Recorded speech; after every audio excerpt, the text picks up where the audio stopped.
Narmada and welcome to Narma's nest. காலையில் எழுந்ததுமே இன்னைக்காவது சூரியன் வந்திருக்கான்னு பார்க்க வந்தேன். ஆனால் பாருங்கள் எவ்வளோ க்ளவுடியாக இருக்குது. இந்த எல்னினோன்னு வேர்ல்டு ஃபுல்லாக ஹீட் வேவ் போயிட்டுருக்கு. நம்ம சென்னையில் ஜூன் மாதம் வெயில் 40 டிகிரி மேலே போகுதான். யூரோப்லலாம் ரோடே உருகுதுன்னு சொல்கிறாங்க. பட் இங்கே சியாட்டலில் மட்டும் நார்மல் சம்மரையே காணும், ஆப்போசிட்டாக இருக்குது. 1 வீக்காக ஃபுல் மழை தாங்க. இங்கே நம்ம பிளான்ஸ் தான் ரொம்ப பாவம். டெம்பரேச்சரும் ரொம்ப லோவாக போயிட்டுருக்கு, 10-11 மாதிரி அவ்வளோ லோவாக இருக்குது. எனக்கே குளிருதுன்னா பாருங்களேன். கார்டன் ஒர்க்கே பண்ண முடியல. நம்ம பீன்ஸு கத்திரிக்காய்லாம் பூ விட ஸ்டார்ட் ஆகிடுச்சு. நம்மளுடைய சில்லி பிளான்ட்ஸும் பூ வைக்க ஆரம்பிச்சிடுச்சு பாருங்கள். நல்லா சின்ன சின்னதாக வெள்ளையாக மொட்டு விட்டுருக்கு. இப்போ நல்லா வெயில் வந்தால் தான் காய் சீக்கிரமாக வரும். ஆனால் என்ன பண்ணுறது, இப்படி இருந்தால் என்னதாங்க பண்ண முடியும். பட் சம்மருக்கு நடுவில் இப்படி கொஞ்சம் சில்லுன்னு கிளைமேட் வர்றது நமக்கு நல்லா தான் இருக்குது. அப்படியே கொஞ்சம் கோஸியாக ஏதாவது சுட சுட சாப்பிட்டுட்டே இந்த மழையை பார்க்கணும் போல் இருக்குது. இந்த மாதிரி நல்ல இருட்டாக மேகமூட்டமாக அப்படியே லைட்டாக மழை பெஞ்சிக்கிட்டே கொஞ்சம் குளிராக இருக்கிற ஒரு ஃப்ரைடே ஈவினிங்கில் நம்ம சென்னையில் அப்படியே வெளியில் போனோம் அப்படின்னா பேக்கரியில் நல்லா சுட சுட சுட எக் பஃப் வச்சுருப்பாங்க, பஜ்ஜி போண்டா இதெல்லாமும் வச்சுருப்பாங்க. பட் என்னோடய ஃபேவரட் எக் பஃப் தான். அப்படியே ஒரு எக் பஃப்போட ஒரு சூடாக டீ போட்டு சாப்பிட்டா எவ்வளோ சூப்பராக இருக்கும் இல்லையா. நான் இங்கே யூஎஸில் மிஸ் பண்ணுற விஷயங்களில் இதுவும் ஒன்று. ஏன்னா நம்ம ஊர் மாதிரி இங்கே நம்ம ஊர் பேக்கரி ஷாப்லாம் இங்கே அந்தளவுக்கு அவைலபிள் கிடையாது. அது மட்டும் இல்லாமல் அப்படி இருக்கிற ஷாப்லேயும் இருக்கிற எக் பஃப் நான் சென்னையில் வாங்குகிற மாதிரி இருக்கிற எக் பஃபோட டேஸ்ட்டுக்கு மேட்ச் பண்ணவே முடியாது. அதனால் நான் ரொம்பவே எக் பஃபை மிஸ் பண்ணிகிட்டு இருந்தேன். அதுக்கப்புறமா இதுக்கு என்னடா பண்ணுறது அப்படின்னு சொல்லிட்டு நானே வீட்டில் செய்ய கற்றுக்கிட்டேன். அது நல்லாவும் வருது. என்னால் சென்னையில் கடையில் வாங்குகிற அந்த டேஸ்ட்டை அப்படியே ஃபுல் அண்ட் ஃபுல் மேட்ச் பண்ணி அப்படியே கொஞ்சம் சாட்டிஸ்ஃபைடாக சாப்பிட முடிஞ்சது. ஸோ இப்போ வீட்லேயே நம்ம சென்னையில் வாங்குகிற மாதிரியான ஒரு நல்ல எக் பஃப் பண்ணலான்னு இருக்கேன். ஸ்டார்ட் பண்ணலாமா? நான் இன்றைக்கி இந்த readymade puff pastry sheet use பண்ண போகிறேன். யூஸ்வலி நானே மாவு திரட்டி பண்ணுவேன். பட் அதுக்கு கொஞ்சம் டைம் எடுக்கும். ஏன்னா அதை பிளான் பண்ணி பண்ணும்போது நம்ம பண்ணலாம். ஏன்னா மாவை பிசைஞ்சிட்டு அதுக்கப்புறம் கொஞ்சம் நேரம் ஃப்ரிட்ஜில் வச்சுருந்து அதுக்கப்புறம் மறுபடியும் எடுத்து நாம் திரட்டிட்டு பண்ணுற மாதிரி இருக்கும். ஸோ என்னைக்காவது நமக்கு டக்குன்னு எதாவது சாப்பிடணும் போல் இருக்குது, டக்குன்னு பஃப் சாப்பிடணும் போல் இருக்குது அப்படின்னு நினச்சோம் அப்படின்னா பெஸ்ட் ஆப்ஷன் இந்த ரெடிமேட் பஃப் பேஸ்ட்ரி ஷீட் தான். எப்போவும் நான் இதை என்னுடைய ஃப்ரீசரில் வச்சுருப்பேன். டக்குன்னு தோணும்போது எடுத்து பண்ணிக்கலாம் அப்படின்றதுக்காக. ஸோ இப்போ நான் இதை ஃப்ரீசர்லேருந்து இப்போ தான் எடுத்துகிட்டு வந்திருக்கேன். ஸோ இதை கொஞ்சம் அப்படியே எடுத்துகிட்டு வெளியில் காத்தாட வச்சோம் அப்படின்னா ஒரு 10-15 மினிட்ஸில் அது நார்மல் டெம்பரேச்சருக்கு வந்துடும். அதுக்கப்புறம் அதை எடுத்து நம்ம யூஸ் பண்ணிக்கலாம். ஃபஸ்ட் இதை ஓப்பன் பண்ணிவிட்டு ஸ்ப்ரெட் பண்ணி வச்சுருவோம்.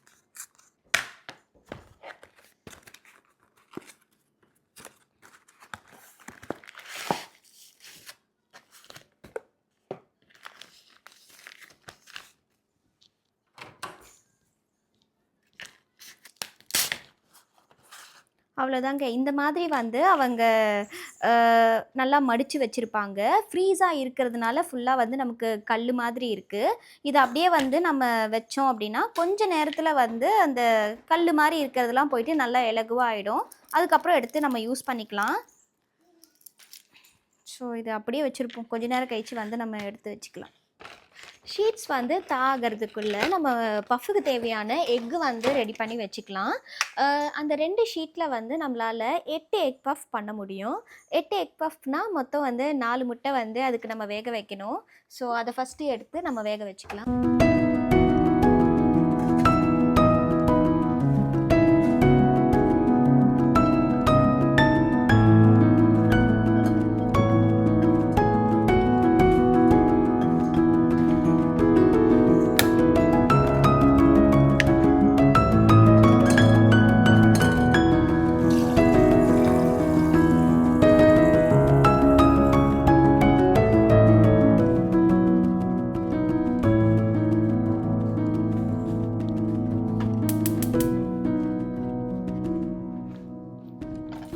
பஃப் உள்ளே வைக்கிற அந்த ஸ்டஃப் பண்ணுறதுக்கு ஒரே ஒரு இன்க்ரீடியன்ட் மட்டும்தான் தேவை. அது வெங்காயம் மட்டும்தான், வேறு எதுவுமே தேவையில்லை. இந்த எக் பஃப் பண்ணுறது ரொம்பவே ஈஸிங்க. அந்த ஷீட்டு, எக்கு, அதுக்கப்புறம் வந்து அப்புறம் நம்மளுடைய ஆனியன். இது 3ம் இருந்தா போதும். நம்ம வந்து எக் பஃப் ரொம்ப ஈஸியா செஞ்சிடலாம். இங்க யுஎஸ்ல வந்து எல்லாமே ரொம்ப பெருசு பெருசா இருக்கும். ஸோ பாருங்க ஆனியனோட சைஸ் எவ்வளோ பெருசா இருக்கு அப்படின்னு சொல்லிட்டு. ஸோ எனக்கு வந்து இந்த ஷீட்ல மொத்தமா 8 எக் பஃப்க்கு 2 போதும் அப்படின்னு நெனைக்கிறேன். மோஸ்ட்லி இந்த 2ல முடிஞ்சிரும். கொஞ்சம் தேவைப்பட்டுச்சுன்னா நம்ம எக்ஸ்ட்ரா எடுத்துக்கலாம். இத விட சின்ன வெங்காயமா இருந்தது அப்படின்னா, இன்னும் கொஞ்சம் நெறையவே தேவைப்படும். ஸோ தேவைக்கு ஏத்தா மாரி வந்து நம்ம கட் பண்ணி வச்சுக்கலாம். ஃபர்ஸ்ட்டு வந்து இது எல்லாத்தையும் வந்து நல்ல நீள நீளமா வந்து கட் பண்ணி வச்சுப்போம்.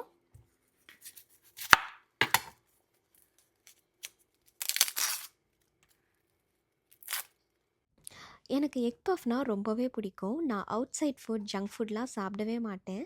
நான் வெளிய வாங்கி சாப்பிடுற ஸ்நாக்ஸ்னா, அது இது ஒண்ணு மட்டும் தான். பஜ்ஜி, போண்டாலாம் கூட வீட்லயே அம்மா செய்வாங்க. எல்லாமே ஹோம்மேட் மட்டும் தான். பட் பஃப் வந்து வீட்ல செய்ய மாட்டாங்க. செய்யவும் முடியாது. பஃப்லாமும் வீட்ல செய்ய முடிஞ்சா எவ்வளோ சூப்பரா இருக்கும் அப்படின்னு சொல்லிட்டு நான் சின்ன வயசுல வந்து நெனைப்பேன். ஏன்னா எனக்கு பஃப் வந்து அவ்ளோ பிடிக்கும்.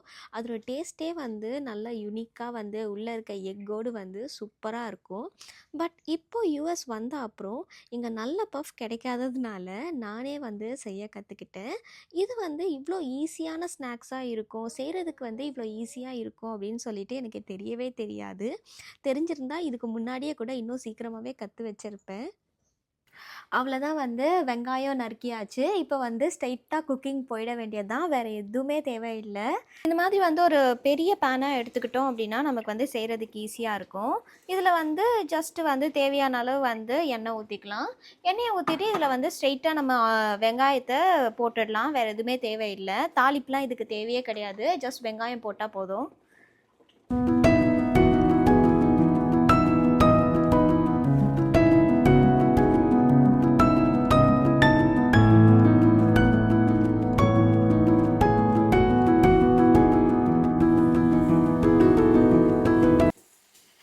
இதில வந்து லைட்டா அப்படியே வந்து நம்ம அப்படியே மிளகாத்தூள் வந்து போட்டு விட்டுக்கலாம். தேவையான அளவு.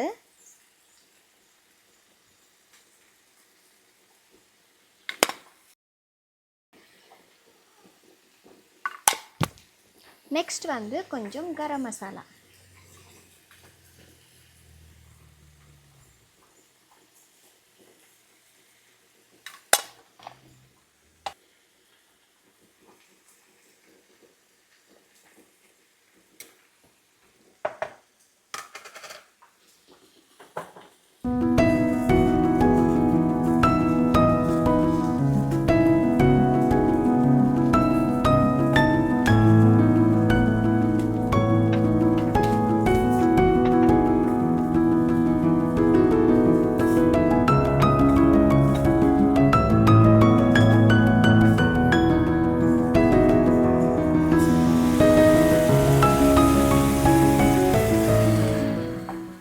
நம்மளுடைய ஆனியன் ஸ்டஃப் வந்து ரெடி ஆயிட்டிருக்கு. நல்லா வந்து கொதிச்சிட்ருக்கு. அதுக்குள்ள வந்து இது எந்த அளவுக்கு இருக்கு அப்படின்னு சொல்லிட்டு பார்ப்போம். ஓகே. ம். பாருங்க 2ம் வந்து தனித்தனியா வந்துருச்சு. பட் இன்னும் கொஞ்சம் வந்து தாக வேண்டியிருக்கு. அதுக்கு முன்னாடி வந்து நம்ம இத பிரிச்சோம் அப்டின்னா, 2 கட்டா ஸ்டேஜ்ல இருக்கும். லைக் பாதி ஃப்ரீஸ் ஆகி இருக்கிற மாரி கல்லு மாரி இருக்கும். கொஞ்சம் வந்து கொஞ்சம் தான மாரி இலகுவா இருக்கும். இது 2ம் இருக்கிற பார்ட் வந்து டக்குன்னு வந்து உடைஞ்சிரும் நம்ம எடுத்தோம் அப்டின்னா. ஸோ இத வந்து கொஞ்சம் கேர்ஃபுல்லா ஹேண்டில் பண்ணணும். இது 2ம் தனித்தனியா வந்துருச்சு. இப்ப அப்படியே வைப்போம். இன்னும் கொஞ்ச நேரம் வச்சோம் அப்டின்னா வந்து, கொஞ்ச நேரத்துல வந்து அது நல்லா இன்னும் நல்லா வந்து இலகுவாயிடும். அதுக்கப்புறம் நம்ம வந்து இத ஸ்ப்ரெட் பண்ணிட்டு நம்ம வந்து பண்ணிக்கலாம்.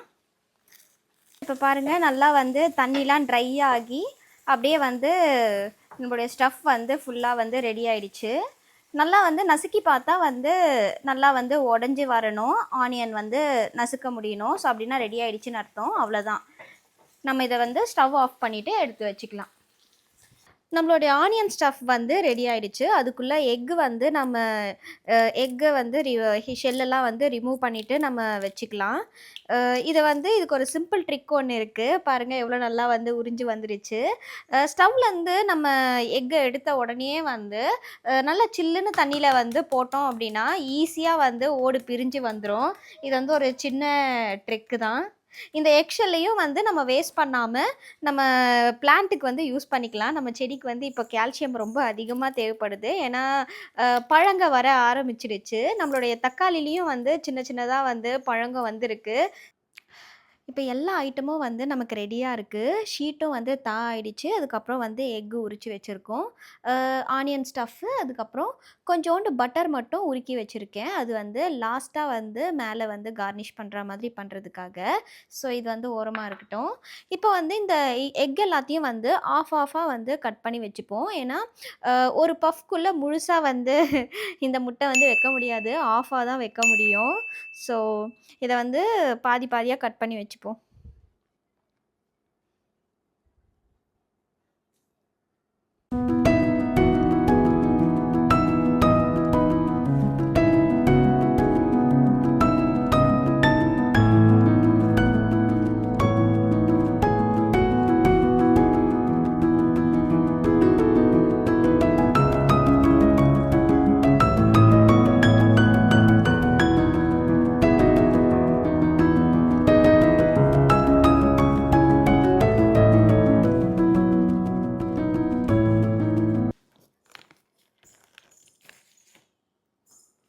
இந்த ஷீட் வந்து நல்லா ஆயிடுச்சு.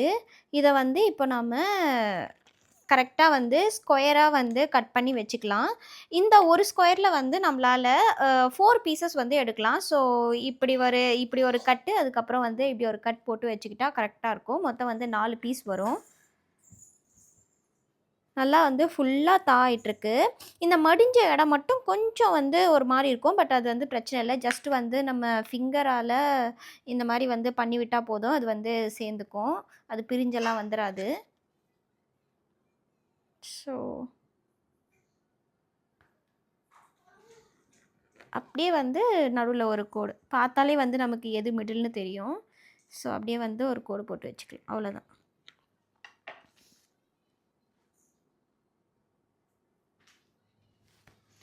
ஸோ வந்து 4 ஷீட்ஸ் வந்து இதில் வந்து பிரித்து வச்சுக்கிறோம். அந்த ஷீட்டில் வந்து ஒரு 4, மொத்தம் வந்து 8.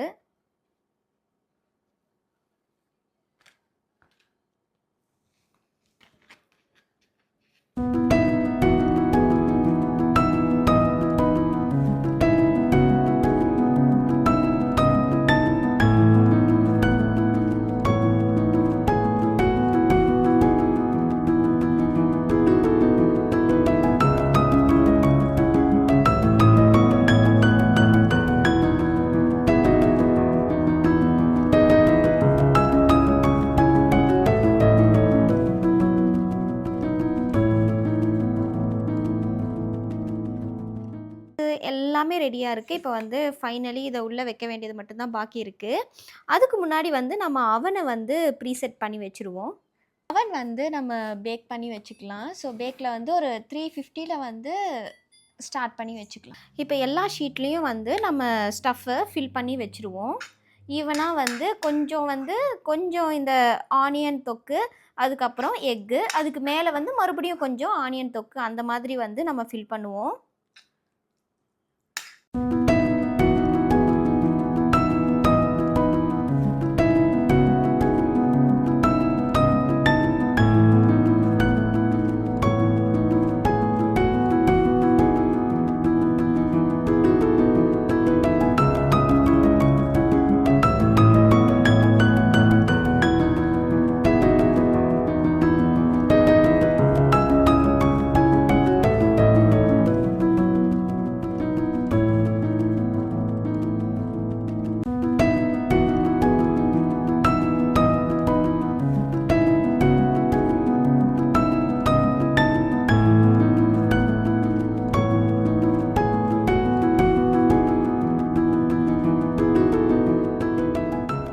பாருங்க, இது அப்படியே வந்து ஈஸியா கார்னர்ல இருக்கிறதுங்கள மட்டும் அப்படியே வந்து மடிச்சு நம்ம வச்சிடலாம். எடுத்து 2 கார்னரையும் வந்து எடுத்துட்டு ஜஸ்ட் வந்து ப்ரெஸ் பண்ணி விட்டா போதும், அது ஒட்டிக்கும். அதுக்கப்புறம் வந்து இந்த கார்னரையும் அந்த கார்னரையும் சேர்த்து நம்ம வந்து ப்ரெஸ் பண்ணி விட்டுக்கலாம். அவ்வளோதான். பாருங்க, ரெடி ஆயிடுச்சு. இதே போல் வந்து நம்ம இது எல்லாத்தையும் வந்து செஞ்சிடலாம்.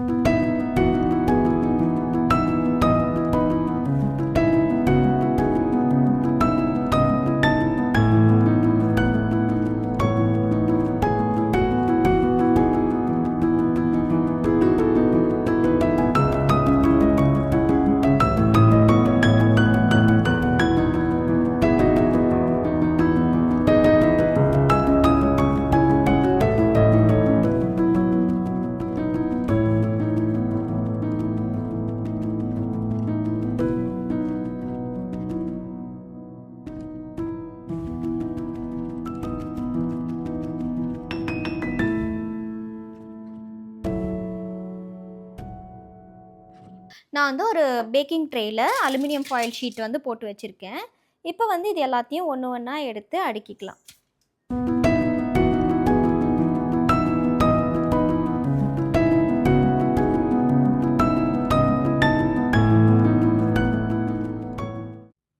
இப்போ இதில் நம்ம ஆல்ரெடி மெல்ட் பண்ணி வச்சுருக்கிற பட்டரை லைட்டாக மேலே ப்ரஷ் பண்ணி விட்டுக்கலாம்.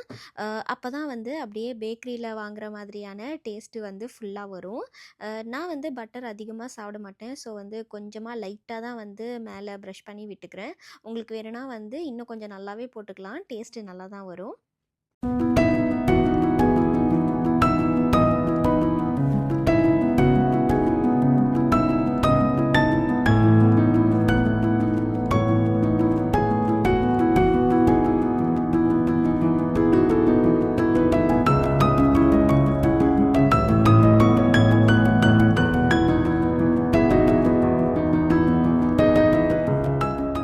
அவ்வளோதான் வந்து நம்ம அவனில் வச்சுட்டோம். ஒரு 1/2 ஹவரில் வந்து நல்லா கிறிஸ்பியாக ரெடி ஆகிடும்.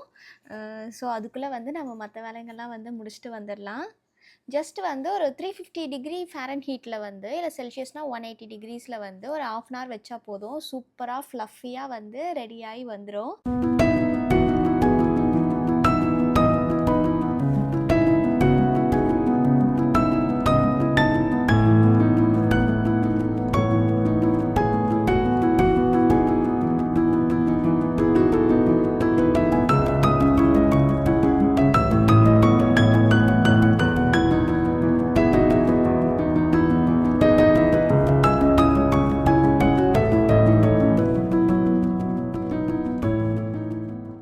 நம்மளுடைய எக் பஃப் வந்து சூப்பராக ரெடி ஆகிடுச்சு. நல்லா இந்த கலர் பாருங்கள், நல்லா கோல்டன் ப்ரௌன் கலரில் அழகாக ரெடியாகி வந்திருக்கு. பார்த்தாலே வந்து நல்லா ஃப்ளஃபியாக க்ரன்ச்சியாக இருக்குது. சாப்பிடவும் ரொம்ப வந்து சூப்பராக இருக்கும். நான் இதை வந்து நிறைய வாட்டி செஞ்சுருக்கேன். இது வந்து ஃபஸ்ட் டைம் கிடையாது. நான் எப்போவும் இதை அடிக்கடி வந்து செஞ்சு சாப்பிடுவேன். டேஸ்ட் வந்து ஆல்மோஸ்ட் வந்து நம்ம சென்னையில் பேக்கரியில் வாங்குகிற டேஸ்ட்டுக்கு 99% வந்துடும். அதனால தான் வந்து இதை நான் என்னுடைய ஃபேவரட்டாக வச்சுருக்கேன். இது செய்யறதும் வந்து ரொம்பவே ஈஸி தான். இந்த பஃப் பேஸ்ட்ரி ஷீட் மட்டும் இருந்துச்சு அப்படின்னா, மிச்சம் நமக்கு தேவைப்படுறது 2 இன்க்ரீடியன்ட் தான். வெங்காயமும் முட்டையும் தான். ரொம்ப ஈஸியாக வந்து செய்யலாம். வேறு எதுவுமே தேவையில்லை. 2 இன்க்ரீடியண்ட்டில் ஒரு 45 மினிட்ஸில் சூப்பராக வந்து இதை செஞ்சிடலாம். டேஸ்ட்டும் வந்து செம்மையாக இருக்கும். எனக்கு வந்து இப்போவே இதை சாப்பிடணும் போல் இருக்குது. டக்குன்னு ஒரு டீ போட்டு இதை அப்படியே வந்து நம்ம கிளைமேட்டுக்கு நல்ல ஜன்னலோரமாக உட்காந்து சாப்பிட்டா சூப்பராக இருக்கும். நான் வந்து போயிட்டு சாப்பிட ஆரம்பிக்க போகிறேன். உங்களுக்கு இந்த வீடியோ பிடிச்சிருந்துச்சு அப்படின்னா கண்டிப்பாக லைக் பண்ணுங்கள், ஷேர் பண்ணுங்கள். உங்களுக்கு ஏதாவது டவுட்ஸ் இருந்துச்சு அப்படின்னா கமெண்ட் செக்ஷனில் சொல்லுங்கள். நம்ம இன்னும் ஒரு வீடியோவில் பார்க்கலாம். பாய்.